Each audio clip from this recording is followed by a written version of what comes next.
Honorable Speaker, sir, I present the budget for the year 2022-23. At the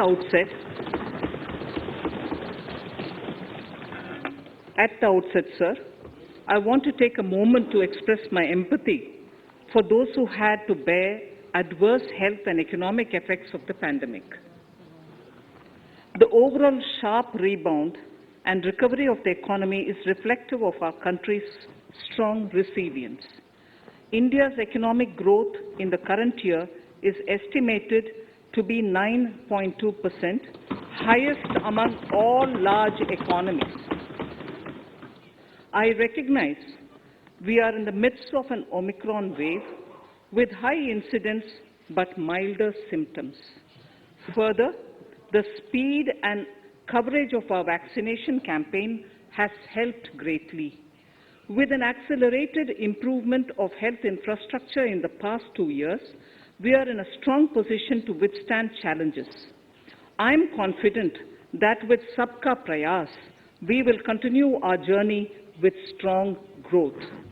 Honorable Speaker, we are marking Azadi Ka Amrit Mahotsav and have entered into Amrit Kal, the 25-year-long lead-up to India at 100.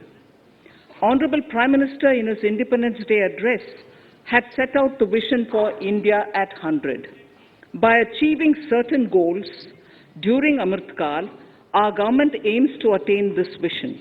They are complementing the macroeconomic level growth focus with a microeconomic level all-inclusive welfare focus, promoting digital economy and fintech, technology-enabled development, energy transition, and climate action, and relying on virtuous cycles starting from private investment with public capital investment, helping to crowd in private investment.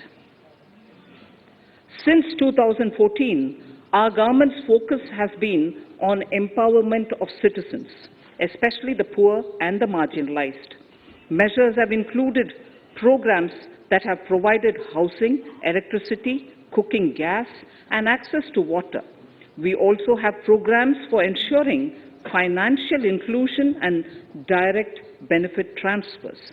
We are committed to strengthening the abilities of the poor to tap all opportunities. Our government constantly strives to provide the necessary ecosystem for the middle classes, a vast and wide section which is populated across various middle-income brackets, to make use of the opportunities they so desire. This budget seeks to lay the foundation and give a blueprint to steer the economy over Amrit Kal of the next 25 years, from India at 75 to India at 100. It continues to build on the vision drawn in the budget of 21-22. Its fundamental tenets, which included transparency of financial statement and fiscal position, reflect the government's intent, strengths, and challenges. This continues to guide us. The initiatives of the last year's budget have seen significant progress and have been provided with adequate allocations in this budget as well. The strengthening of health infrastructure, speedy implementation of the vaccination program, and the nationwide resilient response to the current wave of the pandemic are evident for all. The productivity-linked incentive in 14 sectors for achieving the vision of Atmanirbhar Bharat has received excellent response, with potential to create 60 lakh new jobs and an additional production of 30 lakh crores during next 5 years. Towards implementation of the new public sector enterprise policy, the strategic transfer of ownership of Air India has been completed. The strategic partner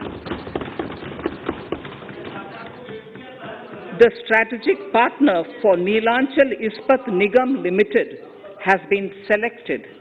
The public issue of the LIC is expected shortly. Others too are in the process for 2022-23. Please The no, National Bank आपको for पर्याप्त मौका, पर्याप्त अवसर मिलेगा। बेटे बेटे टिप्पणी मत कीजिए। the National Bank for Infrastructure Development and National Asset Reconstruction Company have commenced their activities. Honorable Speaker, sir, Budget 2021-22 had provided a sharp increase in provision for public investment or capital expenditure. Throughout the year, with the Honorable Prime Minister guiding the implementation, our economic recovery is continuing to benefit from the multiplier effect.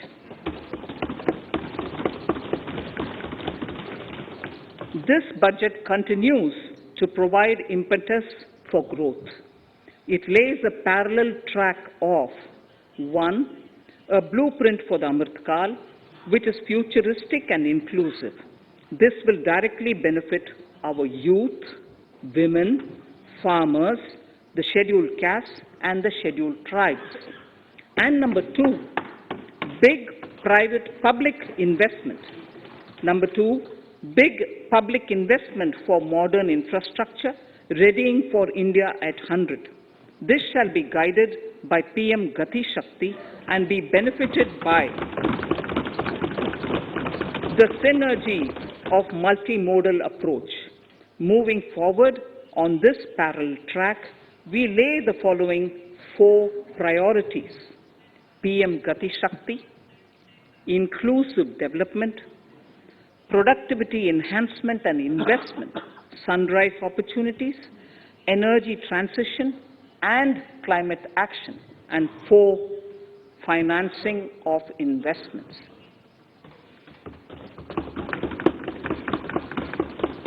PM Gati Shakti. PM Gati Shakti is a transformative approach for economic growth and sustainable development.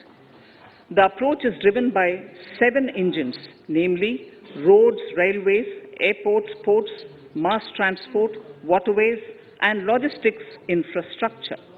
All 7 engines will pull forward the economy in unison.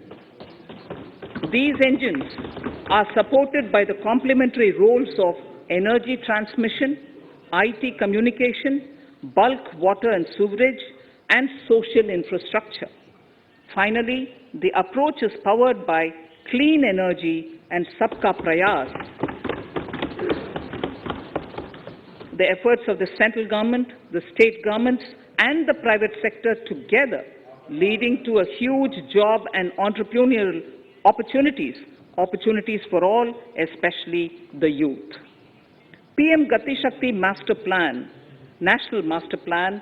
The scope of PM Gati Shakti National Master Plan will encompass the 7 engines for economic transformation, seamless multimodal connectivity, and logistics efficiency.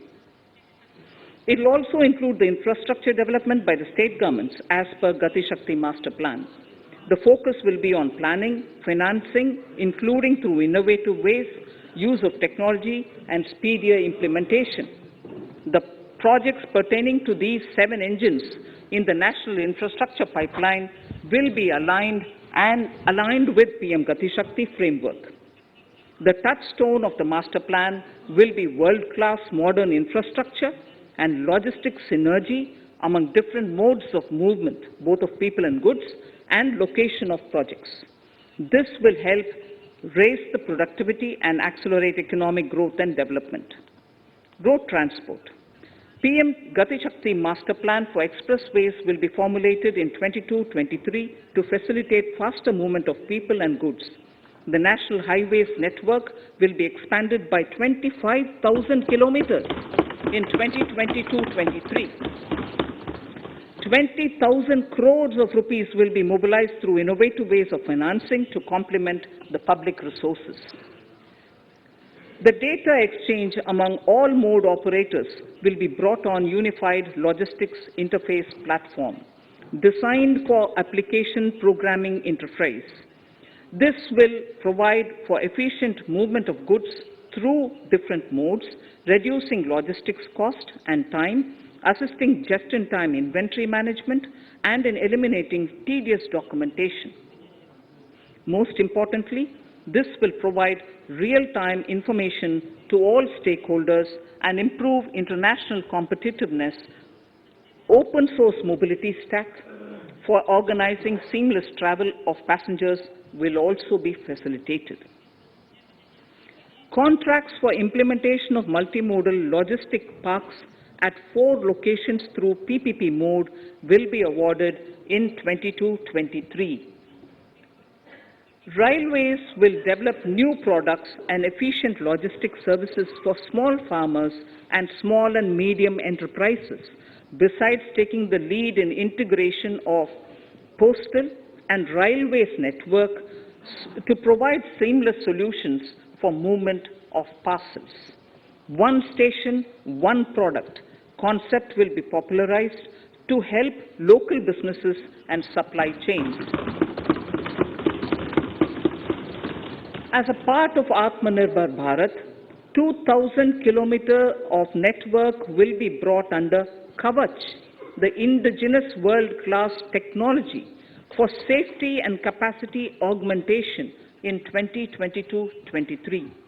400 new generation Vande Bharat trains will better energy efficiency and passenger riding experience will be developed and manufactured during the next 3 years. 100 PM Gati Shakti cargo terminals for multimodal logistics facilities will be developed during the next 3 years. Innovative ways of financing and faster implementation will be encouraged for building metro systems of appropriate type at scale. Multimodal connectivity between mass urban transport and railway stations will be facilitated on priority. Design of metro systems, including civil structures, will be reoriented and standardized for Indian conditions and needs. Parvat Mala, as a preferred ecologically sustainable alternative to conventional roads in difficult hilly areas, National Ropeways Development Program will be taken up on PPP mode. The aim is to improve connectivity and convenience for commuters, besides promoting tourism. This may also cover congested urban areas where conventional mass transit system is not feasible.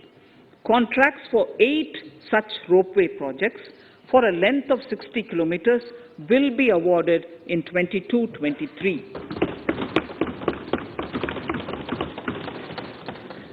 With technical support from the Capacity Building Commission, central ministries, state governments, and their infra agencies will have their skills upgraded.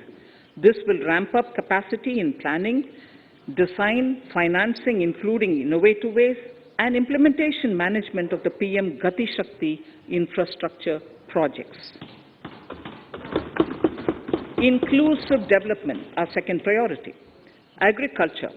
The procurement of wheat in Rabi 21-22 and the estimated procurement of paddy in Kharif 21-22 will cover 1,208 lakh metric tons of wheat and paddy from 163 lakh farmers, and 2.37 lakh crores will be the direct payment of MSP value to their accounts. Chemical-free natural farming will be promoted throughout the country with a focus on farmers' lands in 5-kilometer wide corridors along the river Ganga at the first stage.